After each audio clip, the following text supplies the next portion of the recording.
There's a version of you that never sleeps in, never skips training, never wastes time. There's a version of you who never fails. It is waiting for you. Genuinely ask yourself a question, you at home. If you had done those things for the last 2 years, you never skipped a training, you never wasted time, you never scrolled TikTok, you never sat aimlessly on the internet typing in garbage, never played video games, you never wasted time. You never skipped training, you were training every single day. You never slept in, you were never lazy. There's this version of you. Imagine the person you would be.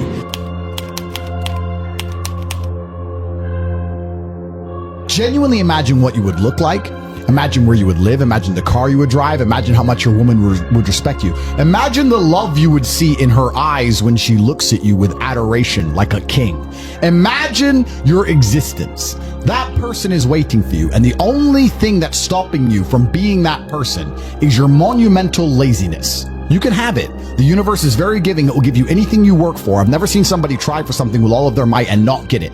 The only people who do not have the things they want are the people who do not try for them. I've never seen a person wake up and say, my only dedication in life is to solve a Rubik's Cube and fail. You are not stupid. You are not incompetent. You are lazy and arrogant.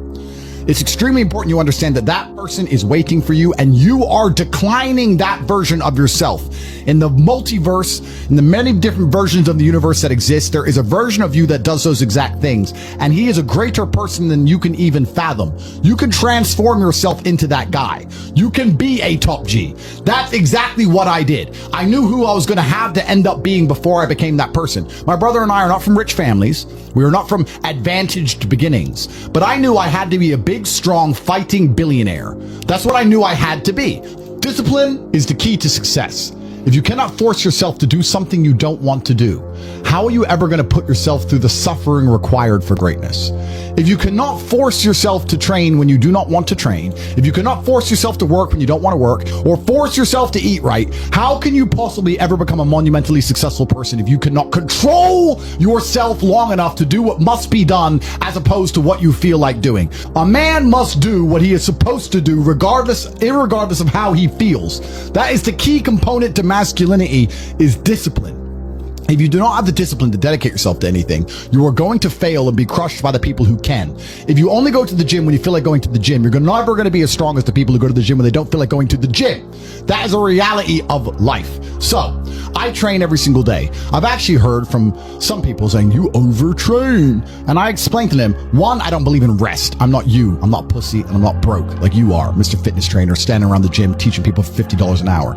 I don't need to listen to you. Secondly, I don't train because I want to get bigger. I train every day because it is difficult to train every day. It hurts. I don't want to. I wake up and I'm busy. I have other things to do. I don't feel like doing it, so I force myself to do it 7 days a week, 365 days a year, so that I know I'm the kind of person who can do what he doesn't want to do when it needs to be done. I am that man, and it is more of a mental exercise than a physical exercise at this point. How can you ever outcompete me if I can force myself to do the things I don't want to do and you cannot? Discipline is absolutely essential for success, and you need to get very comfortable and very used to the idea of understanding that on your path to greatness, there are going to be long periods of time where you hate what you are doing, where you are dissatisfied with the actions you must undertake, where you are tired, where you are stressed. That is why it is difficult. That is why most people won't make it.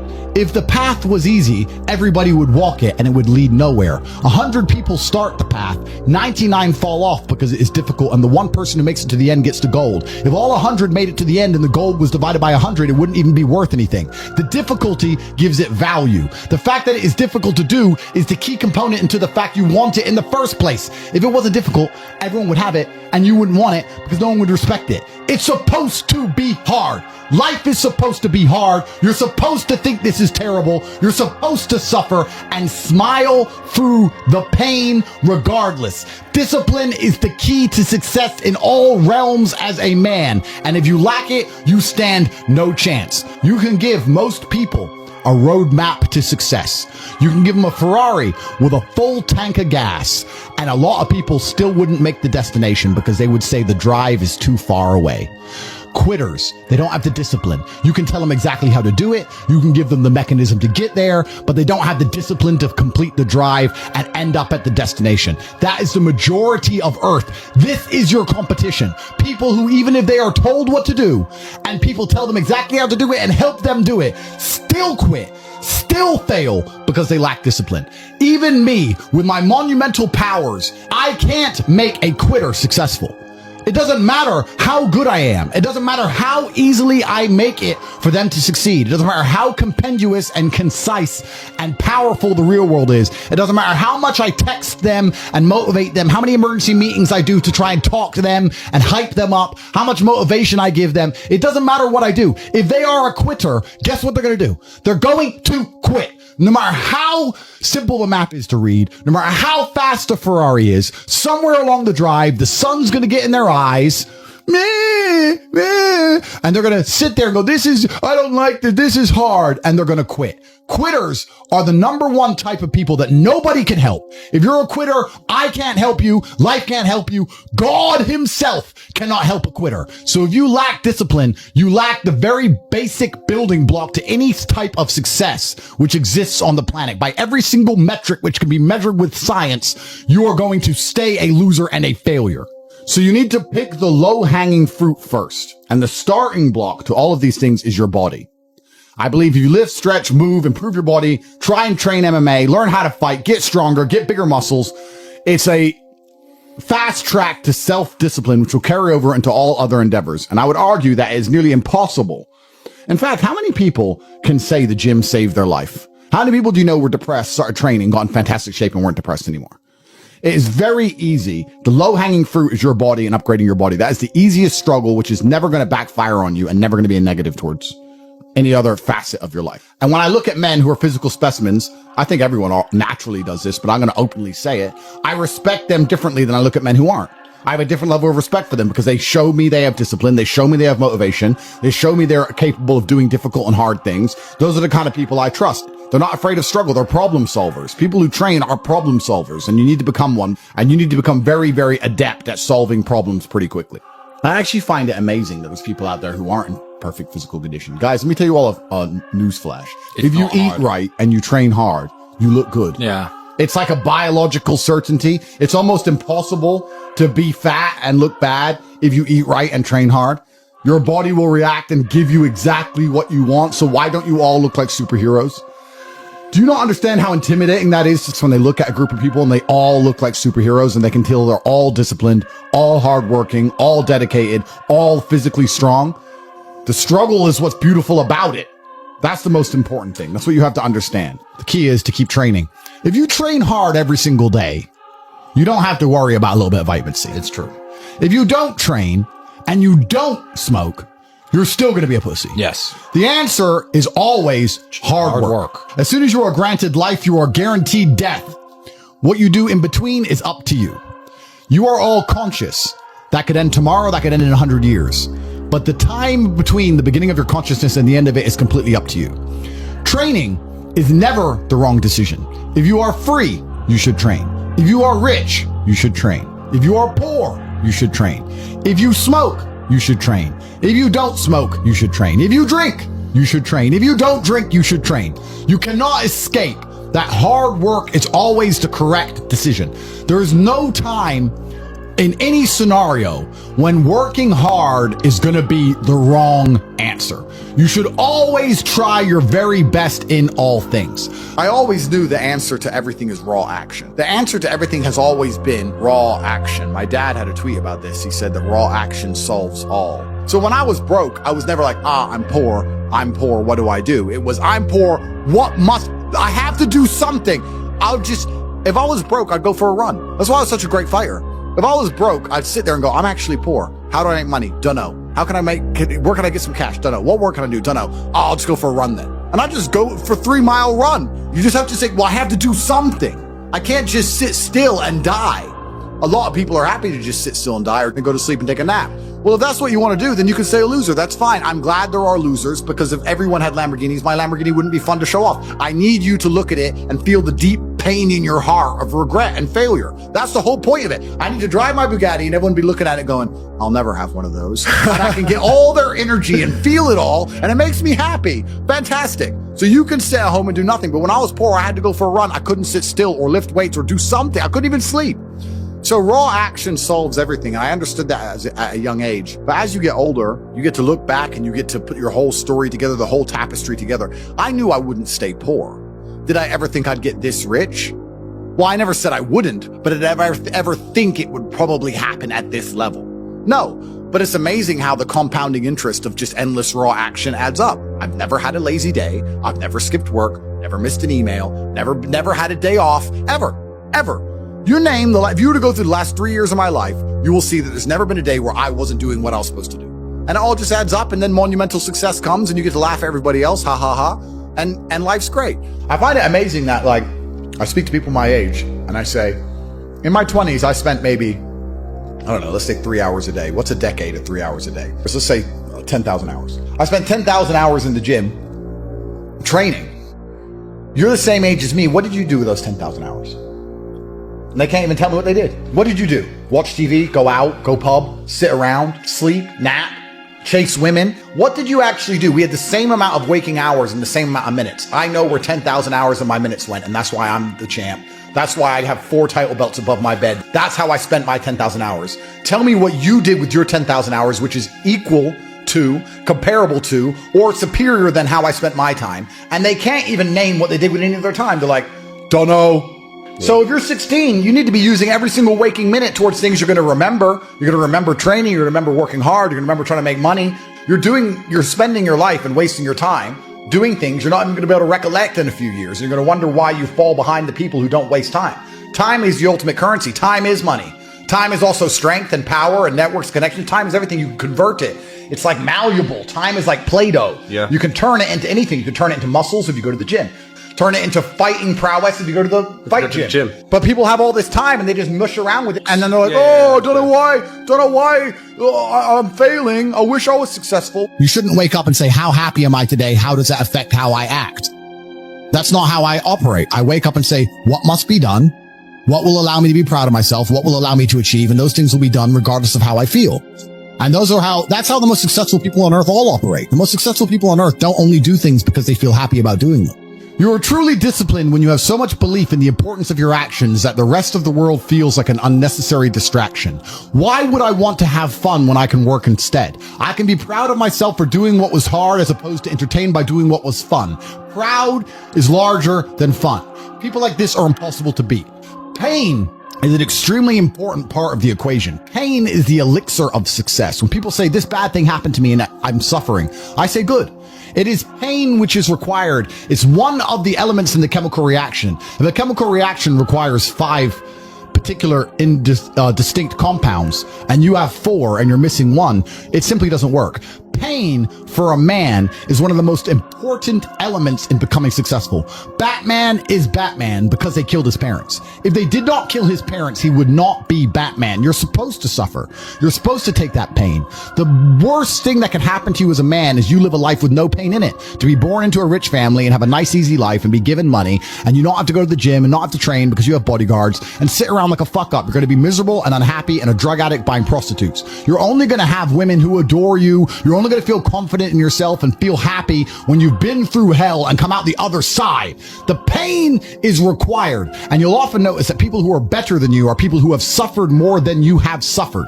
So, the person who is waiting for you, he requires your motivation. It also requires huge amounts of pain. So when bad things happen to you, do not sit at home and lament. Do not feel sorry for yourself. Instead, look in the mirror and say, thank you, God, for giving me one of the ingredients that is needed for the chemical concoction that is going to turn me into a superhero. Because pain is an extremely important one. In fact, it's one of the most important ones for a man.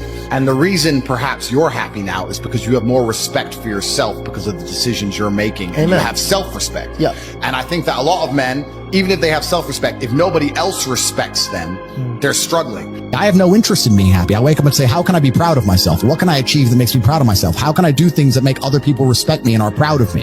How do I have a day which I complete when I come home? The woman who's in my house says, wow, there's no man like you. How do I live a life so my children look at me and go, Dad's a superhero? How do I make my mother call me and say, I couldn't possibly be more proud of you? I have duties to complete. I have to live the exact same life regardless of how I feel. So for me, happiness is not a good indicator on how life should be lived. But happiness to me is a super interesting concept, because when people come to me and say, I'm not happy, I say, why should you be happy? They're like, what do you mean? It's like, who told you should be happy all the time without working for it? Happiness is at the top of a mountain somewhere. You ain't been anywhere. You haven't even climbed it. Nobody cares about men being happy. We talk about women being happy. We want children to be happy.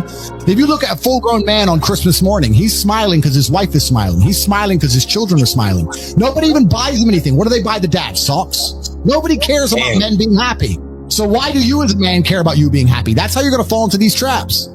I'm a very content person. I live a fantastic life. I'm not miserable or depressed. I'm not sad ever, but I don't wake up and go, I want to be happy today. No, sir. I wake up and say, okay, things must be done. And those things will be completed regardless of how I feel. Regardless of how I feel.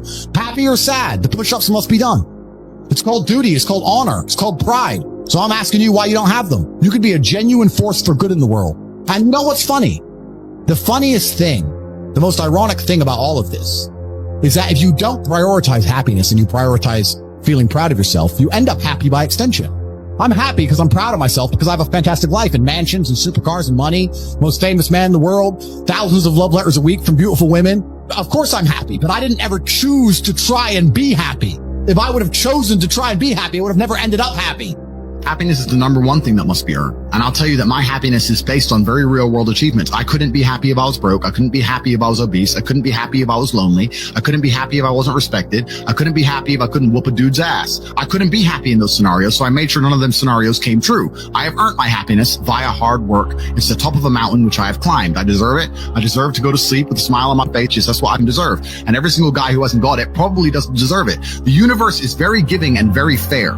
People seem to think that the world is unfair, and those are all the same people who tell themselves they're unlucky. I actually believe the opposite. I believe the universe is a very giving place. I believe God is a very giving being, and that thing, the world all in all generally balances out and is pretty fair. If you're the kind of person who deserves a good life and works their ass off and genuinely wants it and tries very hard, guess what you get 99% of the time?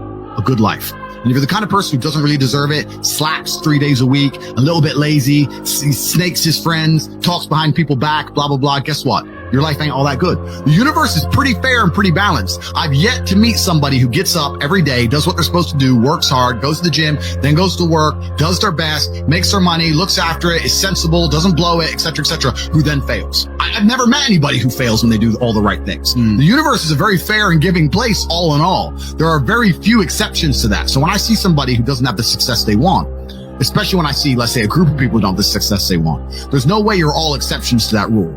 You may want something, but you certainly don't deserve it, and that's why you don't have it. I refuse to accept that there are people out there who cannot become happy, contented individuals. I refuse to accept we live in a world where God has created people who, no matter how hard they work and how good their life becomes, can't be happy. I don't accept that. I accept that the universe is a very giving place and that God loves all of us. And if you try your best and you work hard, you can become a better person. Please understand. You can be happy in the middle of the struggle, in the middle of the stress, in the middle of the war. Let's explain happiness and how happiness works. I believe happiness is derived from combat, from fighting. Not just fighting professionally, but I believe that if you're thankful for something, you will fight to keep it.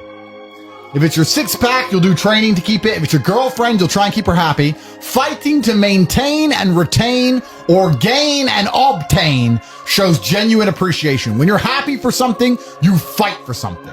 So I believe fighting is happiness. And when you're fighting, you're happy. So let's make a list of all the things required for a man to be happy in the world today. 1, a battle. So the first thing a man needs is a battle. You're not happy without struggle. Well, the worst experience a man can possibly have is to be born with everything and not have to work for anything, because there's no light without dark. Being rich is only fun if you can talk about the times you were poor. You can either fight back or give up. But I don't understand most people. Imagine giving up. Imagine it even being an option on the table. How could you not fight? I am thankful to God for giving me this battle. There is nothing I'm more thankful for than God himself, because I know men like us don't give up. Which means what happens is you end up addicted to the struggle, because you want the positivity from it. You want the dopamine. And if you're addicted to the struggle and you have any semblance of capability, you then become one of the most important and formidable forces on the face of the planet because all you do is fight. I don't have any fun. Fun isn't fun. Festivals aren't fun. Clubs aren't fun. Parties aren't fun. So the only thing that's fun is winning all of the time, which means I work all of the time. People say to me, Andrew, you have so much money. Why all you do is work? Because I want to. Because I have to win. We are designed. We have evolved. We're biologically wired to want to win as men. Guys, if you're ever feeling sad, do these things. You'll be happy. I promise. Fun is not as fun as struggle. Fun is not as fun as feeling brave. Fun is not as fun as having a vision and making it come true. Fun is not as fun as victory. And nothing's as fun as victory. There's only two forces in the world. Forget what Newton said. There are two forces in the world: stress and relaxation. You have positive organs and negative organs. There is a version of you in the world which is important, which is respected, which is rich, which is capable, which is charismatic and funny and interesting. You're not him yet, but you need to make a plan to become that person. That person exists. You have to make it come true. I don't believe in faking it before you make it. There is nothing fake about belief. You have to wait for the rest of the world to catch up with what you already know. You have to see through time, act accordingly, and prepare to told you so that eternally upsets doubters. I'm saying you must believe all of the things you want to have are going to happen. You must see through time with a plan in place so you can see it all come true to be the man you want to be. It is impossible, and I have never in my life seen a man who eats right, goes to the gym every day, and trains hard not have a good body. The universe is extremely giving. It will give you anything you want. He imagined himself with a good body. He made a plan to get one. He followed the plan and he got it. I've never seen somebody who works hard, who's in the right networks, who's paying attention, who is not rich. I've never seen somebody who dedicates himself to the gym and eats right, who is not in fantastic physical condition. It's impossible. You can have anything you want. All you have to do is make a plan and see it. So there's no such thing as faking it before you make it. No, you see it and you make it come true. You make everybody else accept your version of reality. You see a version of yourself inside of your mind. And when other people do not see it, when they look at you, you bend space-time and change your outward projection, your avatar, so others view you exactly the way you see yourself. It is called belief. You must have a vision for who you could be. The power of belief is real. Words and thoughts have power. Use them. They are tools and weapons to aid your ascension to greatness. Let me give you a thought experiment, all the people at home. I had a very old video before I said, I'm a sayer. I'm a sayer. If I say something, it comes true, which means I don't need the motivation to do difficult things. I just need to find the energy to say things. But then I have a bond to myself because my word is my bond and my contract is golden where I do them. So if I say I'll do 1,000 push-ups, I'll do 1,000 push-ups. So when I'm sitting there feeling lazy, thinking I don't want to do 1,000 push-ups, I think, well, if I just say it, then I have to do it. And I always have the energy to say something, so then I do it. So that's why I always train. Please understand that losing hope is fatal. Hope is a requirement for success. My whole life was built on hope. You do not become a 4-time world champion without it. You cannot put yourself through the training required, through the sacrifices and pain, unless you believe and hope that you're going to win, that it's going to pay off in the end. You must believe in yourself. You must believe. You can achieve your dreams, but you need to regain your hope. I am here to show you it is possible. Was I telling the truth? I never lost hope. I knew hope and vision are slightly different. Vision, you can see where you want to end up, but hope is the belief that for sure the vision will come true. First, you want to become as strong as physically possible. So you want to be as strong as physically possible. Next, you want to try and make as much money as possible. Not even necessarily for the money, although money is extremely important, so it allows you to take care of yourself. We talked about this before, but there's a challenge involved, and solving that challenge is going to make you feel more satisfied as a human. Happiness comes from success, and making money is success. You should try and make people around you smile and be happy. You should try and encourage positivity around you. You should be the kind of person that no one can really complain about their struggles around because they know that you're the person who's going to be like, why are you complaining when you could just simply fix it?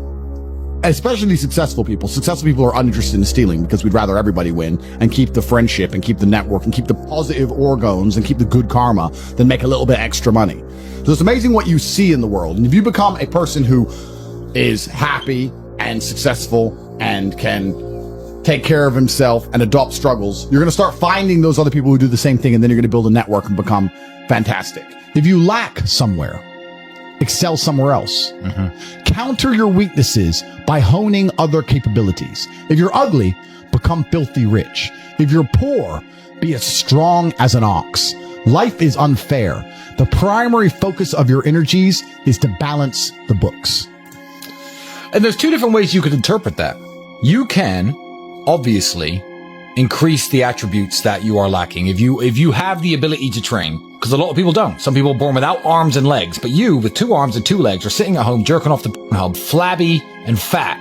If you have the ability to train, you should be doing it. But also, there are some things that some people are just better at, and you can counteract that problem by teaming up with people who compensate for your weaknesses. People who are strong in areas where you are weak, and you team up with people where you are strong in areas where they are weak. So if you have a disadvantage, you also have somewhere God has given you a distinct advantage over others, and it is your duty to excel in that realm. It is your duty to become so monumentally influential and powerful within that specific criteria in which you have the capability to be brilliant, that your weaknesses no longer appear because they can be simply overshadowed by your network or overshadowed by your absolute competence. The reason I'm the luckiest man on earth is because God has given me endless building blocks to build a superhero.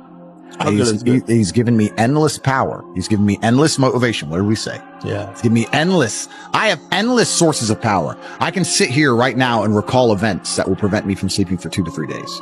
That gives me a superpower that other men do not have.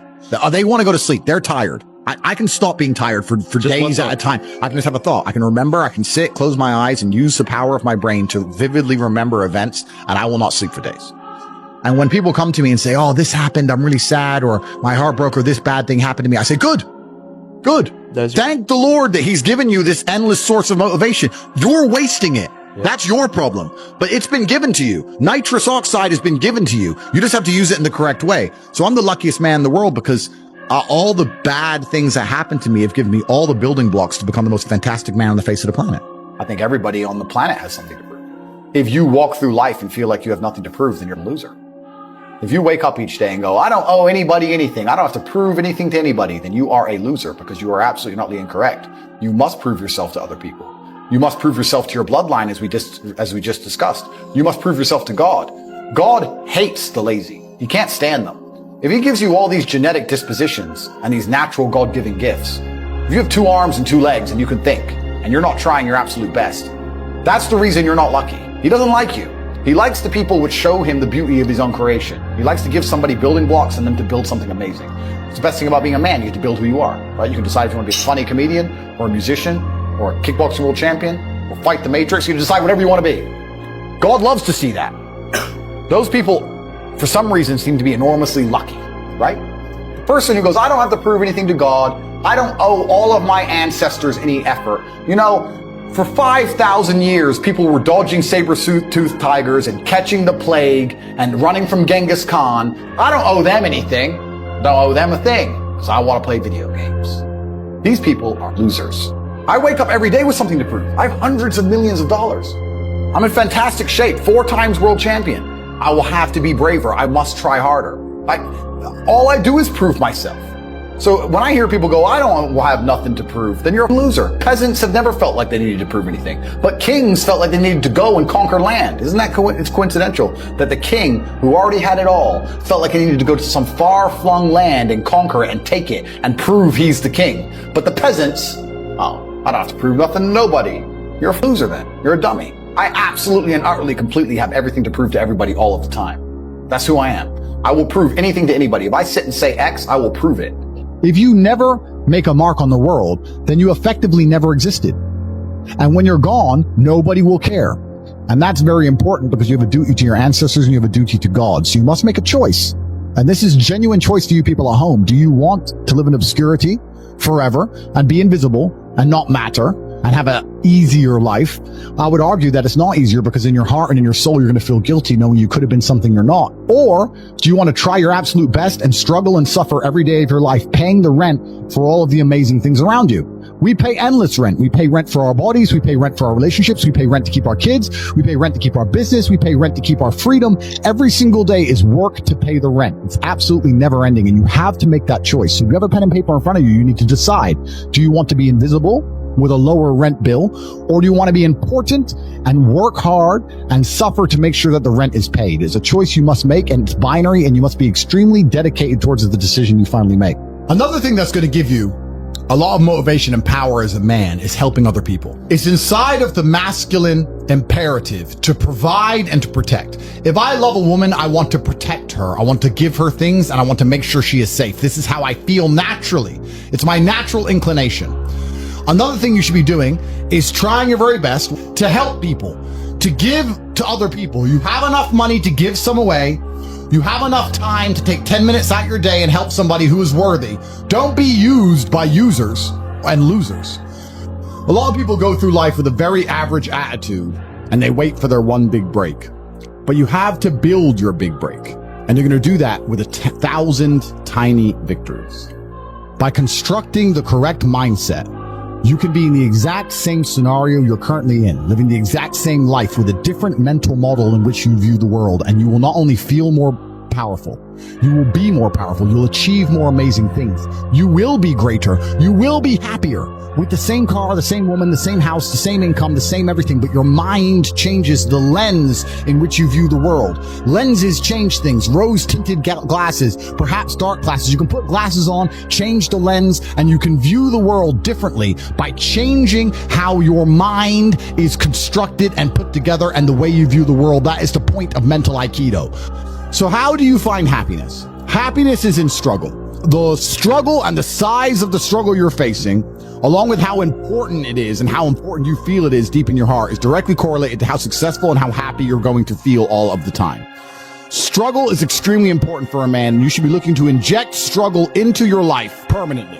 If you're injecting struggle, and that struggle, solving those problems lead to a positive place, once you become addicted to it, you're going to become a machine of monumental achievement.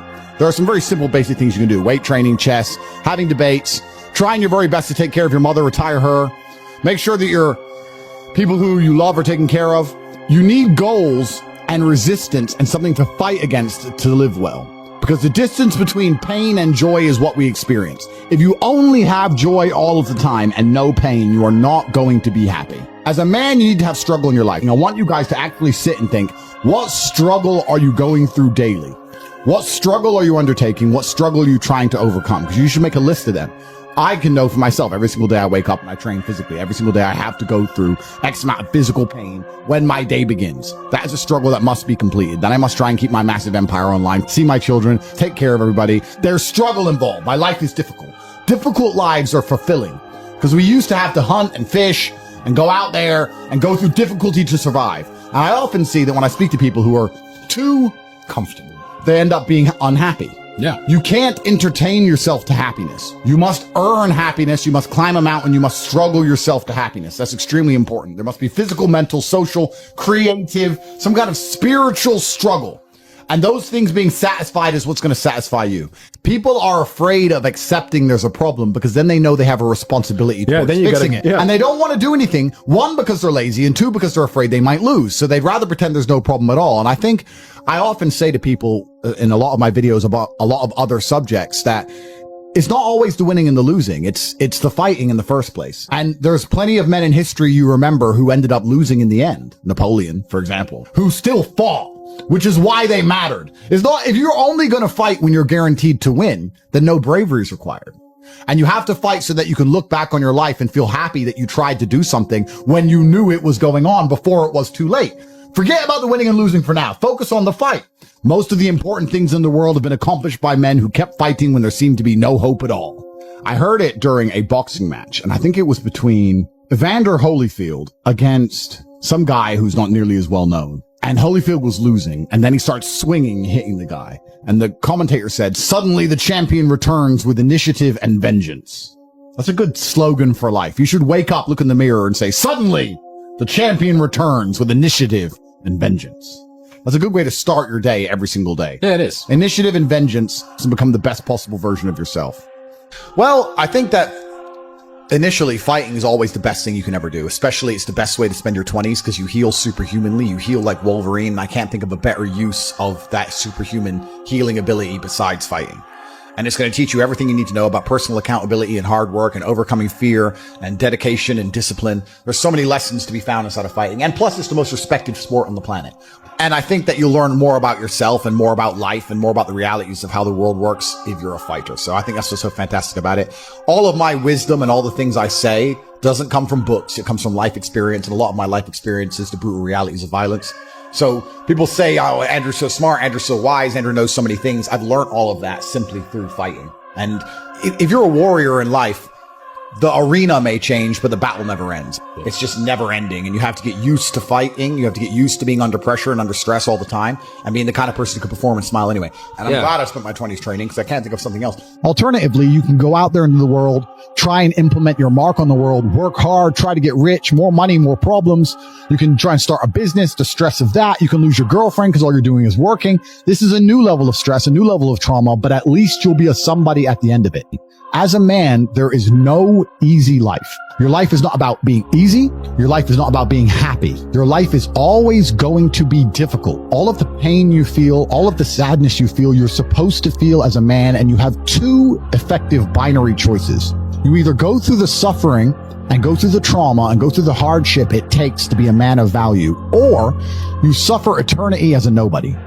There's two ways to suffer. You either suffer as becoming a somebody, or you suffer as a perpetual and forever nobody. Life is hard. Life is difficult. Maybe I've just been unlucky, which I don't believe in, but I've had so much trauma and bad events and negativity and stress and all these things that have happened to me. And I've used all of it to be monumentally successful. If I wasn't that way inclined with the workload that God put on my shoulders, I'd just be in a ditch somewhere. Like, I don't understand how people are functioning. If you're not thinking like me and you're going through life with any other mindset, you've been extremely fortunate that God smiled on you and allowed you to sit around most of the time doing jack shit, and you have yet to be punished for that. Yeah. I could never have lived that life. If I was a bit lazy or a bit, or I was a bit of a snake, or if I lied to people, I'd be dead by now. Yeah. Like, so a lot of these people are just absolutely and utterly blessed by God that they managed to go through life with such a non-competitive mindset and they're still breathing. Like, I don't understand how people can think any other way. Yeah. I've spoken to dudes and like, I had a bad couple months. Why? Oh, my girl left me. You've wasted months? But I really believe God's given me one of the best lives, and I can't complain about anything bad that's happened. It's all been fantastic. I'm truly thankful for all. I think if a couple bad things happen to you, you should be intelligent enough to realize that eventually you're going to get over it and you're going to learn an important lesson. It's going to change you in the correct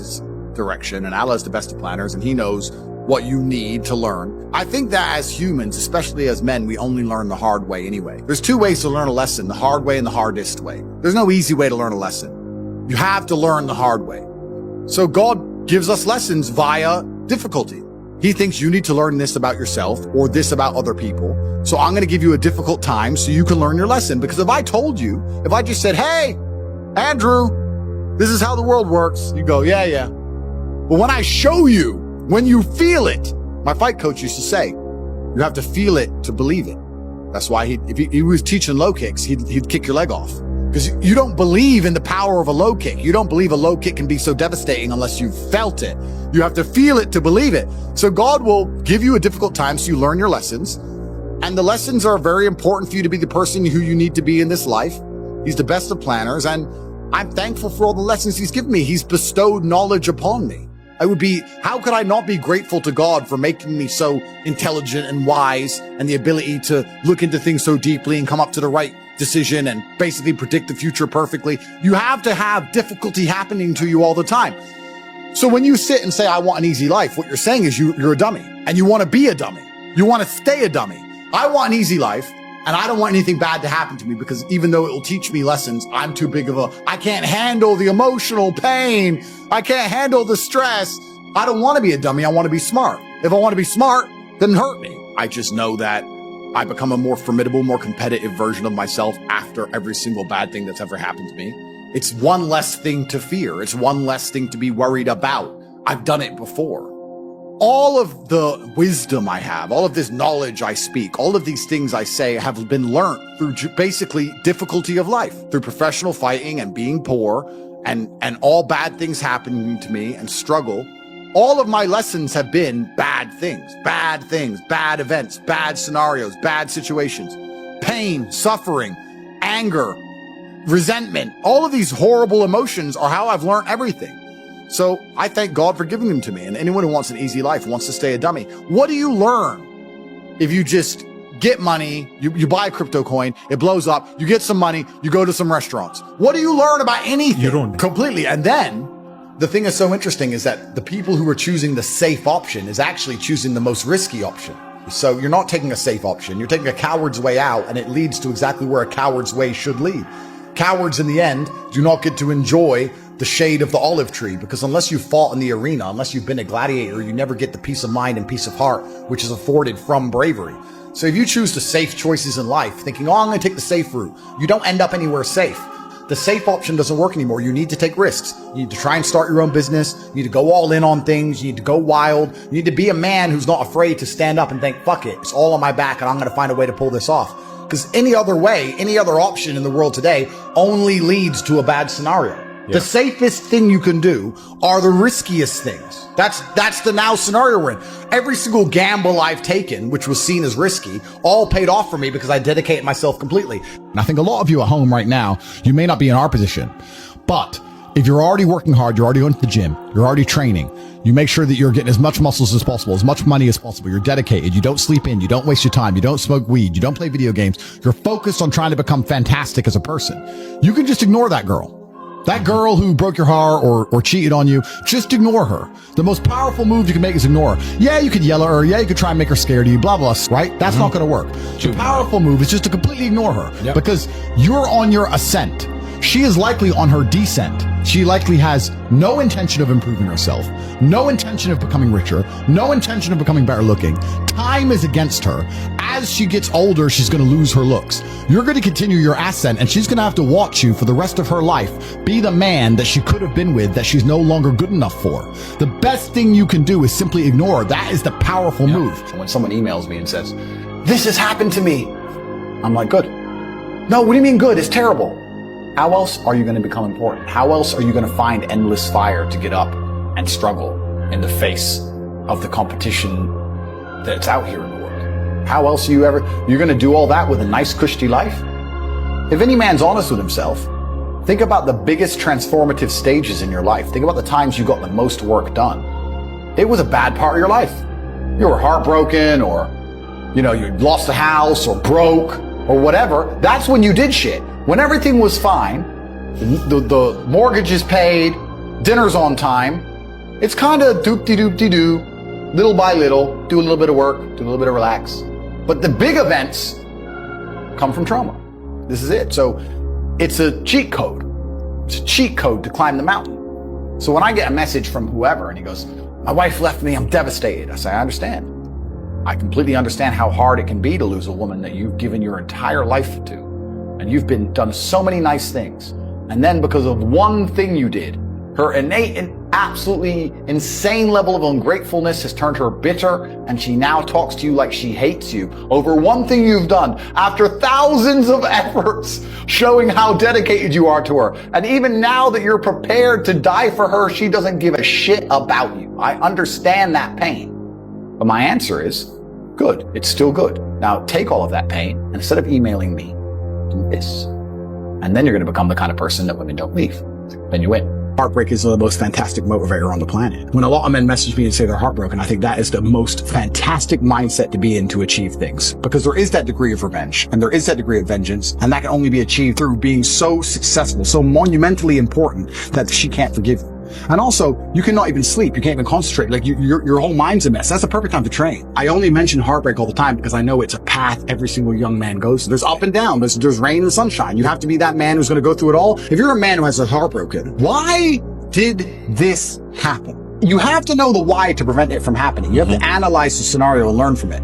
when you look at your bad or your previous relationships with women that went wrong, you can sit there and go, okay, this all went wrong. What has she taught me? She taught me that I'm emotionally affectable. She taught me that if she ignores me, she gets more attention than if she's nice to me. You have to sit there and analyze all the lessons and you have to implement them. It's the same with absolutely everything. As a man, you have to be accountable for absolutely everything. Every single thing that happens is your fault. You made her leave you. You did.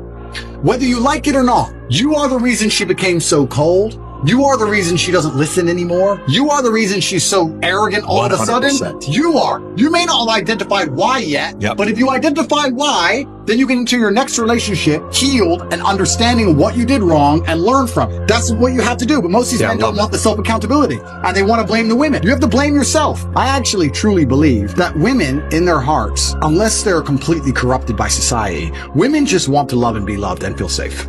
That's what they want. They want a man that they can look at and they truly know he makes the decisions and I trust him to make the decisions and I love him for that and I respect him for that. That's what they truly want. When a woman starts turning on you, it's usually because she doesn't trust you for some reason. She doesn't trust your judgment. If she starts to doubt your judgment, how can she truly love you? You're the protector. You're the provider. If a woman's gone cold on you, you have to sit there and go, okay, she doesn't trust my judgment. What have I done that made her doubt me? It's not her fault. It's your fault. Every single time a woman leaves you as a man, it is your fault. Always. Even if a richer, more successful, more alpha man stole her from you, it's still your fault because you need to be like him. It's always 100% your fault. First things first is that going through a breakup sucks. And every single man out here, no matter what they say, understands how bad it is to go through a breakup and understands what heartbreak's like. It's difficult. It's not easy. I'd actually like to argue that men feel more heartbroken than women. I think that's facts. I think it's true. And I think it's because one of the possessive element that we have, the idea of her being with someone else hurts more than the idea of you being with someone else to her. And secondly, because you have a lot less options than she has instantly. So I think that breakups are worse for men than they are for women. And I understand how difficult and hard they can be. However, unfortunately, the unfortunate reality is that chasing her and being dedicated to her and saying you're going to do whatever she wants, etc., is very unlikely to work. It's very unlikely to work. And you have to look at the scenario you're in, look at the chessboard and make the best possible move. When you're heartbroken, when you're truly heartbroken, you can't even sleep and your mind is constantly preoccupied. And instead of seeing that as a negative, what you need to do is use that as a source of unlimited power. You have to just take the energy inside of you. Energy cannot be destroyed. It can only be converted, whether it's heat into light, the momentum into friction or however you want to put it, right? Energy cannot be destroyed. It can only be converted from one form to another.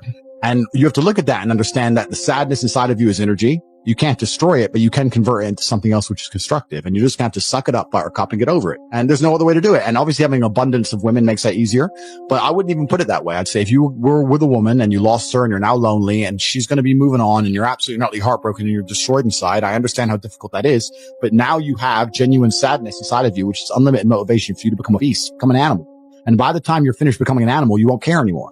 So if you really want to cure yourself, you just say, I'm going to get a six pack and I'm going to get bigger arms. And by the time my arms are this size and I have a six pack, you'll realize you don't give a shit about her anymore. That's just the way the world works. Let's say your wife breaks your heart. If you're not going to work, you can't sleep anymore. You're upset. She's running around with a new dude. You see her Instagram story. She's got some new guy. You're furious and you're angry and you're jealous and you're bitter. You have all of this inside of you. But you're not going to go to the gym and work hard and become so fantastically in shape and so rich and so powerful that no girl ever leaves you again. You're not going to do that. No. What are you going to do with it? Text her? Try and explain to her? She doesn't care. Like, you can write the most perfect English. You can write the most beautiful words ever constructed. Forget Shakespeare. You can do, it doesn't matter. She doesn't care. She just doesn't care. She's distracted. She forgot about you. She forgot about you. So what are you going to do with all of that inside of you if it's not positive? Well, it's going to consume you and you're going to end up self-destructive, or you're going to embarrass yourself, or you can take all of that and put yourself in a position where it never happens to you again. Yeah. Those are the choices. So what's the most intelligent choice to make? Yeah. You know, the cowardice is they are afraid to lose her. Trump says it in his book, The Art of the Deal. If you're not prepared to walk away from the table, you cannot negotiate. And that is absolutely true in a relationship.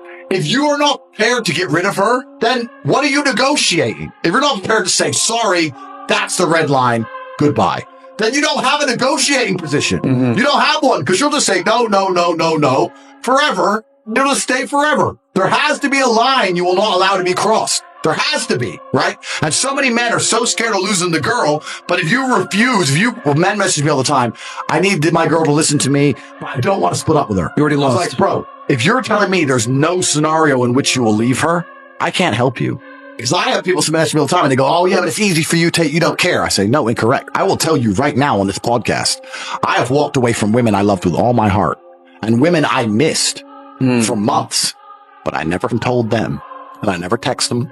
And I was a man about it. Being a man about things is not feeling things. It's being a man about it. Be a man about it. If she's not going to be the woman you need her to be, she has to go. It's actually very interesting, the masculine experience, because I like to believe that most men on the planet have lived a semi-similar timeline. All of us as men experience a very similar human paradigm, and that is that most men are born and you're not important, and then you go to school and you fall in love with some girl in school, and then you realize that all the 19-year-olds you want when you're 19 are with older dudes because they have cars or whatever, and you go through this experience of getting your heart broken and losing your girlfriend, etc., or accept they're gonna have their heart broken forever. But some men decide to become so big and important and strong and irreplaceable that they never have to suffer heartbreak again. You know why God made your girl leave you? Because he wanted to show you that you ain't shit. He wanted to show you that you are human and you're fallible and that you're very replaceable. So he decided to make you fall in love with a girl, and he decided to make her leave you. Now it is your job to look at the board, understand what's happened, say, I understand, God,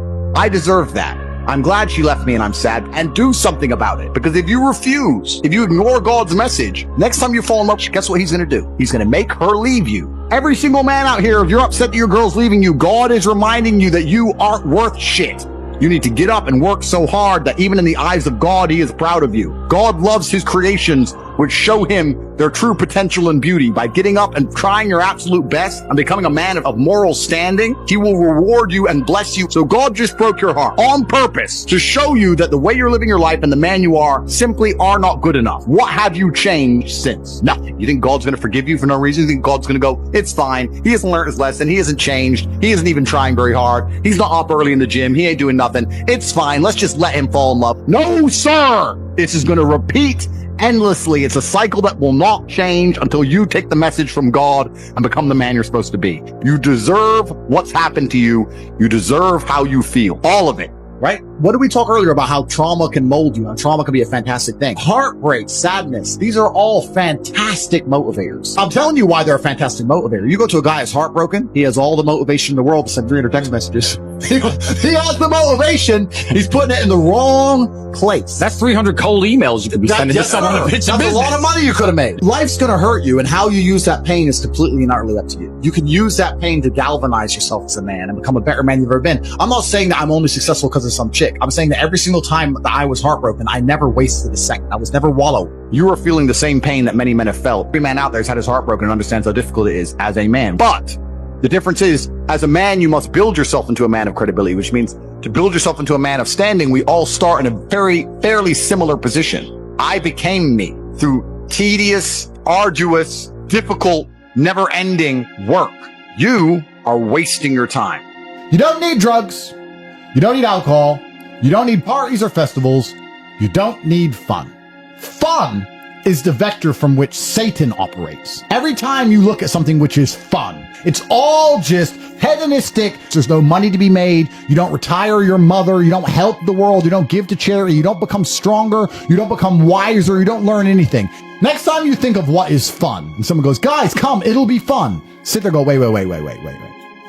Will it? Life's not about fun as a man. Life is about doing the right thing because it must be done. You do not need fun until you've already reached the highest possible echelon. So this whole idea that you need fun in your life, you don't. What you need is purpose. You need discipline. You need hard work. You need things to do which are going to benefit you and the others around you. You need duty. You need obligations. And you need performance metrics. You need people around you who are going to hold you accountable. You don't need to be waking up thinking about fun. You're nobodies. You're not important. Nobody knows who you are. You're not physically strong. You're not financially wealthy. You have bigger concerns. You're obsessed with this idea of fun. Hey, what are we going to do this weekend? We need to have some fun. Do you? Do you need fun? Do you deserve it? Really? Have you actually gone out there in the universe and made a mark large enough that you're allowed some time off to have some fun? You don't deserve any fun. You don't need any fun. You have work to do. Your obsession with fun is holding you back.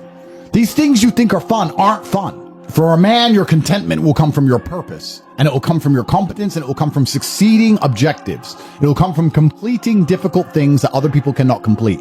It will never come from the easily accessible hedonism, which you have confused for fun. If everybody can do it, you shouldn't want to do it. If everybody can go to that concert, you shouldn't want to go. If everybody can go to that club, you shouldn't want to go. You should only want to do things others can't do. The only fun I have is doing things I know you're not allowed to do. Putting my Bugatti on an A380 and flying it around the world to a racetrack, which I've rented out for only me and only my friends to race around cars. You can't do that. I can. That is fun. But if you say to me, Andrew, come to this party, and I say, well, who's there? Everyone. Oh, everyone's there. Does that mean I need to go? Right? It's the event of the century. Ooh, everyone's there. If everyone's there, it's trash. So you need to sit there and go, all right, I'm being asked to do something fun. Who else can do this? And if the answer is everybody, stop. I clear my emails. I've trained hard that day. I've made a couple $1 million. I've spec'd a brand new car. I've checked on all the people I love, all the people I care about. I've donated some money to charity. My children are fed. Their mothers are taken care of. Everything is in order. Everything is in its proper place. That is fun. If you say to me, Andrew, skip a portion of that organization and professionalism so that we can go and do something that everyone else can do, my answer will be no. That does not sound fun to me. And the fact that you think that's fun shows that you have a severe mental deficiency. Stay away from it. You're only going to find actual fun through purpose. You're only going to find purpose through exceptionalism. So you need to become the best possible version of yourself in all realms. That's extremely important. The reason you are so unhappy is because you are trying to have fun. You're unhappy because you're trying to have fun instead of trying to become important. They are very different things, and you're never going to feel satisfied in your heart unless you become important. When you're living that type of life and you end up searching for meaning, you end up down the path of hedonism because the meaning is, I want to have as much fun as possible. But fun in and of itself, I was talking to another girl and I was saying to her that fun, she was saying to me, you know what, Andrew, all you do is work. You never really have fun. And I said, fun is haram. He goes, is fun really haram? I'm like, no, it's not. But please understand what I'm trying to say here. What I'm trying to say is when you look at what most people do for fun, it's haram. Look, when fun is clubs, drinking, running around, laughing like a kid, all this, all the bad things in life, the negative haramities can be attained through this obsession with fun. If you find a man who's obsessed with work, I have things I need to do and I feel satisfied inside when I do them. I have duty and I have work and I have obligations to fill and objectives to meet. I feel happy when they are done. That is my fun. My fun is clearing my emails, making $2 million in the day, buying another investment property I don't need, going to bed, training hard, eating right. That's my fun. Call me boring. That's what I enjoy. When you were talking about that lifestyle and what you end up searching for in that hedonism, you just end up searching for excesses, right? To have more fun, you want to get more drunk, go to more clubs, and it's just a black hole. It never ends, and you end up destroying yourself. Yep. We need discipline. We need purpose. We need to have parameters set for us. And truthfully, as a person, you're happier that way.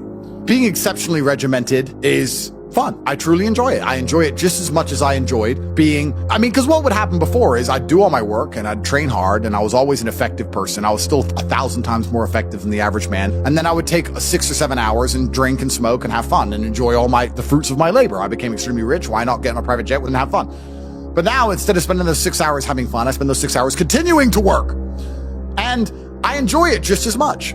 So now I'm sitting there going, well, I enjoy it just as much and I'm not damaging my health. I enjoy it just as much and I'm making more money. So it really, truly ruins my day when a beautiful girl's like, can I see you? It's like, oh, I've got work to do. I'm regimented. I have to sit here and type. I don't want to talk to you and have fun and party. I don't want to do any of that. I want to do emails. You don't get it. I know to you it makes no sense. But you already have all this money. Why do you want to do emails? Because that's my fun now, regiment. Everything is war. All of it. Sitting in the commute without losing your patience is war. Keeping your wife happy and your children inspired is war. Training to become stronger than before is war. It is all war, and it cannot be avoided. And I'll tell you why it's war, because war is two opposing sides trying to achieve the same goal. Two opposing sides want the same land or the same influence over X land. And the car you want, the Ferrari, you're not the only person who wants it. The reason it's so expensive is because others people want it. The girl you want, the beautiful woman, everyone wants her. It is war. It is competition. Everything about life as a man is war. It is conflict because you are competing against the other men who want it the same, which is why discipline is such an important thing, which is why you must take the pain and add it to the concoction to become as formidable as possible. Life is war. This idea that you can go through life as a man and avoid war is probably the biggest mistake that most men make, because it is impossible for you to achieve anything significant without war. Running a business is war. Running a hotel, running a restaurant, running an online company, it's war. Training is war. Life as a man is war. You need to wake up and view it exactly as what it is. Everything I want, other people want. Everything I desire, other men are trying to get. This is a war and I must outcompete them. That is the best possible mental model you can have. Life in and of itself as a man is a never-ending struggle and a never-ending battle. It is the constant of the human condition. Evolution requires pain. While others complain that they do not feel happy enough, I'm happy I'm struggling. I don't want to be happy. I want to be great. This is the beauty of life as a man. Do you understand? I don't care. I'm happy to be struggling. I wanted to fight. You wanted to win. I wanted to fight. That's the difference. You're concerned with winning. I wanted to just fight. And we're fighting. That is the beauty of life as a man, to be great. If you concern yourself only with being happy, you are once again acting like a female or a child. Happiness is fleeting. It doesn't even matter if you're concerned only with the hedonism of happiness. You're going to drink alcohol and go to parties and go to festivals and take drugs. I want to be happy. Who cares? I want to be great. I want to be great all of the time. And let me ask you a question as a man at home, genuinely, truthfully. Would you rather be a loser who's always smiling, a happy loser, or would you rather be a stressed winner? Because the beauty of life as a man is to be great. So you have to sit here and ask yourself, do you want to be a happy loser that's insignificant? Nobody knows you exist. Women don't respect you. Men don't respect you. Nobody cares if you live or die, but you get to smile all the time. Or do you want to be one of the most important people on the planet with a little bit of stress? I am brilliant because I've decided to be brilliant. And if I have to sacrifice happiness to be brilliant, then that's fine. You know what the great thing about it is? You know, it's amazing what God gives, how the whole world becomes full circle. If you stop caring about being happy and you start caring instead about being great, guess what you end up being? Great. Along with great. And you know what? Yeah, Happy. You end up happy if you forget about happiness and try to become great. You will never be successful if you're concerned about being happy, so forget about it.